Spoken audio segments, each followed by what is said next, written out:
خیالات کو پیسوں میں تبدیل کیا جا سکتا ہے۔ خیالات کو مقصد کے تعین اور صحیح منصوبہ بندی کے ذریعے دولت کمانے کی وجہ بنایا جا سکتا ہے۔ آج ہم ایک ایسی ہی ویڈیو کے ساتھ حاضر ہوئے ہیں جس میں آپ کو اپنی سوچ اور خیال کو دولت میں بدلنے کی حقیقی مثال اور کچھ قابل عمل اصول بتائے جائیں گے۔ تو ویڈیو کو آخر تک دیکھیے تاکہ آپ بھرپور فائدہ حاصل کر سکیں، اور اگر چینل پر نئے ہیں تو چینل کو سبسکرائب کر لیجئے، ہماری ویڈیو کو لائک کر دیجئے اور بیل آئیکن کو دبا دیجئے تاکہ آپ کو مزید آنے والی ویڈیو کی بروقت اطلاع مل سکے۔ اگر ہم تاریخ پر نظر دوڑائیں تو ہمیں ایسے بے شمار واقعات ملیں گے جن میں انسان کی فتح کی ابتدا فقط ایک خیال سے ہوئی تھی، جس کی ایک واضح اور بڑی مثال علامہ اقبال کے خواب، خیال اور ایک تصور کے نتیجے میں پاکستان کا معرض وجود میں آنا ہے۔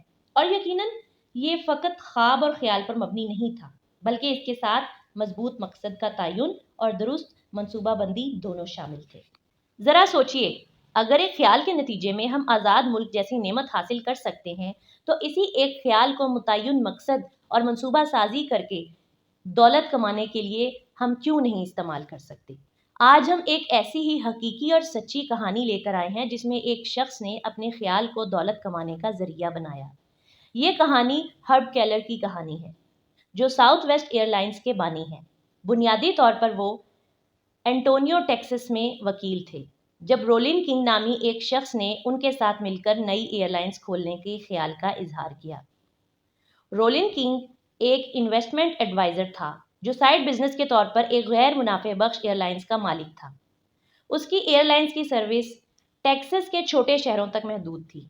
چھوٹے شہروں میں ہوائی سفر کی سہولیات استعمال کرنے والے مسافر نہ ہونے کے برابر تھے، جس کی بڑی وجہ یہ تھی کہ اس دور میں امریکہ کے عمرا زیادہ تر ہوائی سفر سے استفادہ کرتے تھے، جبکہ عام آدمی ہوائی سفر سے استفادہ نہیں کرتا تھا، اور عموماً عمرا بڑے شہروں کے لیے ہوائی سفر کرتے تھے۔ وقت گزرنے کے ساتھ کنگ کو اس بات کا احساس ہوا کہ اس کو چھوٹے شہروں کے درمیان ہوائی سفر کا روٹ طے کرنے کی بجائے 3 بڑے شہروں کا روٹ اختیار کرنا چاہیے۔ اس نے $1 ملین اکٹھے کیے اور ایک بزنس پلان کے ساتھ اپنے وکیل ہرب کیلر کے پاس چلا گیا تاکہ ساؤتھ ویسٹ ایئر لائنز کے لیے کاغذی کارروائی کر سکے۔ 20 فروری 1968 میں ٹیکساس ایروناٹکس کمیشن نے ساؤتھ ویسٹ ایئر لائنز کو 3 بڑے شہروں میں ہوائی سفر کی اجازت دی، جس کو 21 فروری کو مقابلے پر موجود بڑی ایئر لائنز برینیف اور کانٹیننٹل نے وقتی طور پر بلاک کروا دیا، کیونکہ ان کا موقف تھا کہ ٹیکساس میں موجودہ ایئر لائنز ہوائی سفر کی ضرورت کو بہتر انداز میں پورا کر سکتی ہیں اور فی الوقت نئی ایئر لائنز چلانے کی ضرورت نہیں ہے۔ لیکن ہرب کیلر نے صرف 3.5 سال میں اس نئی ساؤتھ ویسٹ ایئر لائن کو قانونی جنگ لڑ کر ٹیکساس میں جگہ دلوائی۔ اگرچہ انہوں نے ابھی شروعات کی، لیکن ان کو آنے والے 1.5 سال تک $3.7 ملین کا نقصان برداشت کرنا پڑا، کیونکہ اس وقت ساؤتھ ویسٹ ایئر لائنز کو کسٹمرز کو اپنی طرف متوجہ رکھنے کے لیے کم قیمت ٹکٹ بیچنے پڑتے تھے۔ ہرب کیلر اس وقت تک ساؤتھ ویسٹ ایئر لائنز میں اس قدر دلچسپی لے چکا تھا کہ اس کو ساؤتھ ویسٹ ایئر لائنز کو ٹیکساس میں سب سے بہتر مقام دینے کے لیے اپنے قانون کے کیریئر کو خیرباد کہنا پڑا۔ کیلر نے ساؤتھ ویسٹ ایئر لائنز کی بہترین قیمتوں کو برقرار رکھنے اور نقصان سے بچنے کے لیے کچھ نئے خیالات اور طریقوں کا اطلاق کیا، جن میں سے ایک پیک اور آف پیک ایئر لائنز کی قیمتیں متعارف کروانا تھا۔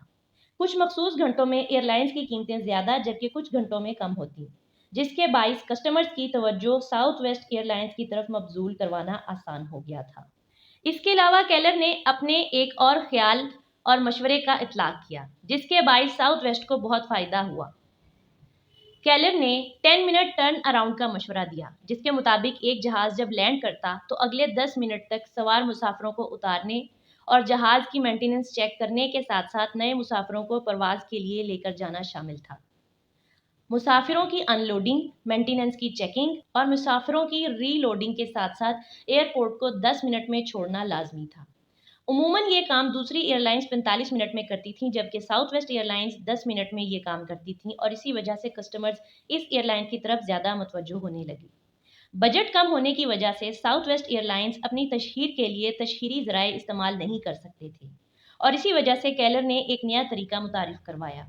انہوں نے اپنے کسٹمر کو تشہیر کا ذریعہ بنایا، جس کے لیے کسٹمر کیئر سروسز کا اطلاق کیا گیا، جس کی وجہ سے ان کو اچھی تشہیر کا مفت اور بہترین فائدہ حاصل ہوا اور ٹیکساس میں ان کی ساکھ بنانے میں مدد ملی۔